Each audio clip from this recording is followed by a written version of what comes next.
Elite Dangerous is a game that's about, there's combat in it, so it can be a combat game if that's what you want out of it, but it's also a space exploration game. It's about trading, it's about building up this economy, it's about, you can go out and, you know, pick up these bounty quests, you can assassinate people, and it's much more, I don't know if nuanced is the right word, but it's much more layered than just combat. And I actually got to play it with an Oculus Rift, and that game is complex. And I was like nervously kind of like shaking at the thought of undocking from the space station and getting through the space lock alive with this crazy Cytec X52 joystick rig I was using with a million buttons that I couldn't see because I had an Oculus Rift on my face. Yeah, and the Oculus Rift adds so much immersion because you're in this cockpit, and if you're in a dogfight, and instead of relying on the little mini map on the screen here, you can actually like glance upward and behind you and see that there's an enemy this way, so you kind of got to flip around and go after him like that.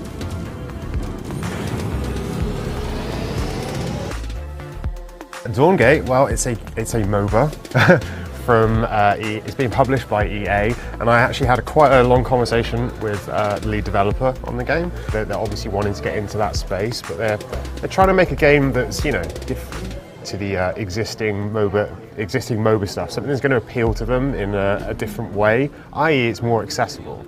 That's looking interesting, an accessible MOBA.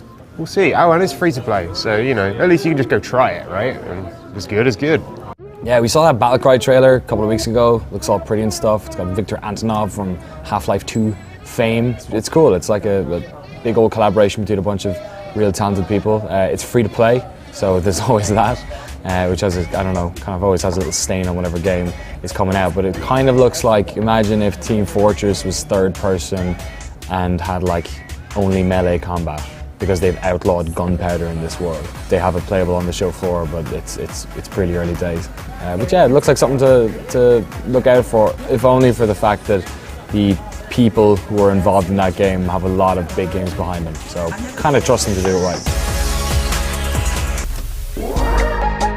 Yeah, so we got to see one of the developers of Hotline Miami make a level on the fly of Hotline Miami 2, and it's super easy. It's almost like Mario Maker in that regard, where it's just like he laid out a couple of boxes which became, you know, rooms eventually, put doors and dropped in furniture and refrigerators and stuff, and then put down people, and then in like a snap he could jump down into the level and start playing. And then, oh, that wasn't good, so he zoomed back out and then he tweaked it around. I mean, it looks super simple, and the reason they're putting it in Hotline Miami 2 is this is the last ever Hotline Miami. So they want the community to be able to do whatever they want going forward. I got a chance to play Grey Goo, which had me very excited because I had seen it at GDC and it made an impression then, and it made an impression this time as well. It's a strategy title coming from Petroglyph. You know, they've made Star Wars Empire at War, Universe at War, and this game is in the same vein, but what makes it interesting is one of the factions is the Grey Goo. And if you know science fiction, then you know that the Grey Goo is basically nanobots that just take over and turn everything into just one giant mush.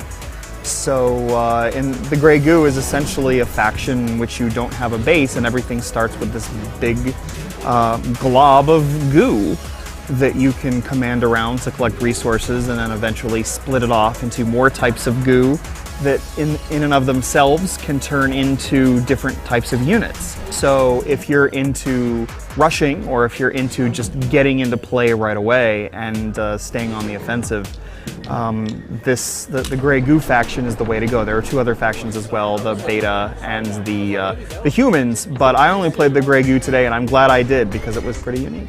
Lich Sim Battle Mage is this game. I think the reason why it exists is actually maybe one of the most endearing things about it. This guy, Michael McMain, he used to work in like software in this. I don't think he wants me to tell me. He wants me to tell you exactly where. He had a company that made software, which probably made him a lot of money. And he basically took all the engineers that worked on that stuff, got a load of game dev dudes, and he's a big like RPG fan who's only ever plays Mage. So he basically took all these dudes from his company and all these game developers and went, I want to make a fucking game where mages are just OP. And that's Lich Sim Battle Mage. It is literally a game where you are a mage who has zero cooldown. It uses the CryEngine, so it looks friggin' gorgeous. But it's out pretty soon, and It's like, what I like about Lichdom is it's just, the only reason that game exists is that a bunch of people love mages. Like, he loves mages, he's got the money to make a game about mages, people on the internet like mages, they're into it, so it's like this big like orgy of people with massive mage hard-ons. I love it. So I got to play some Dreadnought, which is a game coming from Jaeger, the people that made Spec Ops: The Line. And it's a free-to-play space action game, a multiplayer game.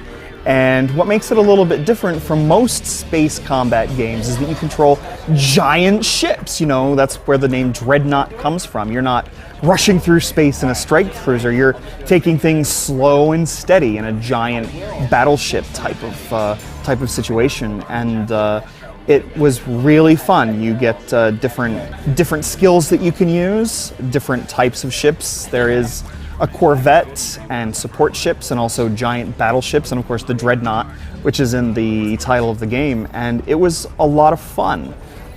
We actually played 2 team deathmatches, and I got crushed the first time, and we won the second. So it was just super, super good. Something more than I was expecting.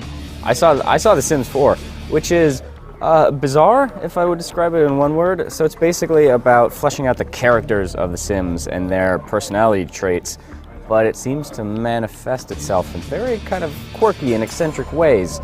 So, like, they started the demo, and there was this man Sim who had gotten into a heated altercation earlier in the day, and he just couldn't let it go, and it was just, the anger was boiling up inside him.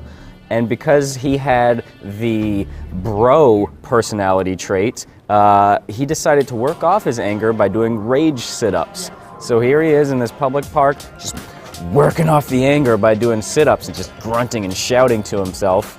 And that was like the first minute of a 30-minute demo. One of the games that I saw here at E3 2014 was H1Z1. It is Sony Online Entertainment's sort of DayZ clone, I guess. They're trying to distance themselves from DayZ a bit by having crafting elements in the game, but it feels, and it also runs on the PlanetSide 2 engine, so it definitely looks a lot better than DayZ. So it's shaping up pretty good. You can drive vehicles, you can go scavenge and find guns, shoot other players, chop down trees, build houses. Permadeath is still a thing. They mentioned potentially clans at some point in the future, so. I gotta say, one of my favorite PC games was actually Hex Shards of Fate, and it's super, super complex. And I don't know that I understood every little detail that was described while I watched, but some of the things that are really interesting about it is it's sort of a combination of an MMO and a trading card game, and one of the things that you can do in Hex is do raids with other people, and what that involves is basically you and several other players against like a single AI boss. And that whole idea sounds really cool. I mean, it has, that kind of thing has been done before, but it seems like the MMO part of this game is going to be really important. It's going to have this, you know, big single-player campaign in which you will actually deal with cards that you don't get anywhere else, and art that you don't see anywhere else. So it's all of the trading card games in one. Plus it's got these really interesting things where cards will actually morph depending on certain circumstances. So you might have a card that represents an imprisoned person, and then based on certain circumstances, you might free that prisoner, and then it becomes a liberated person, and so the card actually changes depending on circumstances in game, and that kind of stuff just really intrigues me. It looks super, super complex. You can even slot in gems into cards to make one individual card very, very different from other people's version of that card, giving it attributes all its own. So all in all, I've got to say, I'm really intrigued by Hex Shards of Fate, and while I suspect it might be a little over my head, I'm really looking forward to trying it out.